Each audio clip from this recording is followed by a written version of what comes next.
Friends, आज मैं आपको बताऊंगा कि यदि पशुओं का तापमान यदि बहुत कम हो जाता है तो उस स्थिति में कौन सी एंटीबायोटिक आपको उपयोग लेनी चाहिए। क्योंकि बहुत इस तरह के मेरे पास कमेंट्स आ रहे हैं कि इस तरह यदि पशुओं का जो लो टेम्परेचर हो जाता है, पशुओं का तापमान बहुत ज़्यादा कम हो जाता है तो उस स्थिति में हमें कौन सी एंटीबायोटिक देनी चाहिए।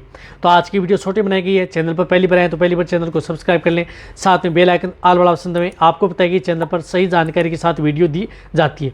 देखो, पशुओं का यदि टेम्परेचर यदि बहुत ज़्यादा लो हो जाता है तो उस स्थिति में आपको पता है कि टेम्परेचर लो किसकी वजह से होता है। क्योंकि जब यदि आपके पशु में किसी भी तरह की डेफिशिएंसी हो या कई इस तरह की दिक्कतें यदि आपके पशु में हो, यानी ब्लड के अंदर किसी भी तरह की विटामिन एंड मिनरल्स की जो डेफिशिएंसी होती है, उसकी वजह से कई बार पशुओं का टेम्परेचर है वह बहुत ज़्यादा डाउन हो जाता है। तो पशु का जैसे टेम्परेचर डाउन होता है तो उस स्थिति में आपको पता है कि उस तरह के केस के अंदर पशु को जिस प्रकार से जो विटामिन्स हैं या मिनरल्स हैं, उस तरह के कोई इंजेक्शन है वह पशु को दिए जाते हैं, इंट्राविनस दिए जाते हैं, यानी वेन में लगाए जाते हैं, या डायरेक्ट कई बार इंट्रामस्कुलर भी उस पशु को दिए जाते हैं और पशु को रिकवरी लाई जाती है, जो कि कई बार पशु कोमा में।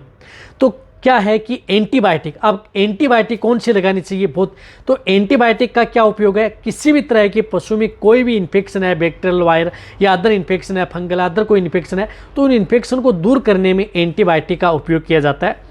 तो जब यदि पशुओं का टेम्परेचर बहुत ज़्यादा डाउन हो जाता है तो उस स्थिति में आपको कभी भी कोई भी एंटीबायोटिक दवा हो या इंजेक्शन आप उन पशुओं को नहीं लगानी चाहिए।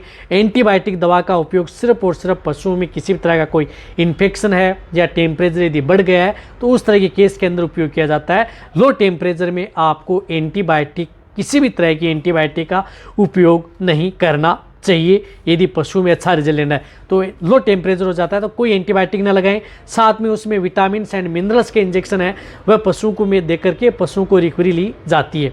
तो बार बार कमेंट्स कर रहे थे कि सर कौन सी एंटीबायोटिक लगाएं, कौन सी एंटीबायोटिक लगाएं।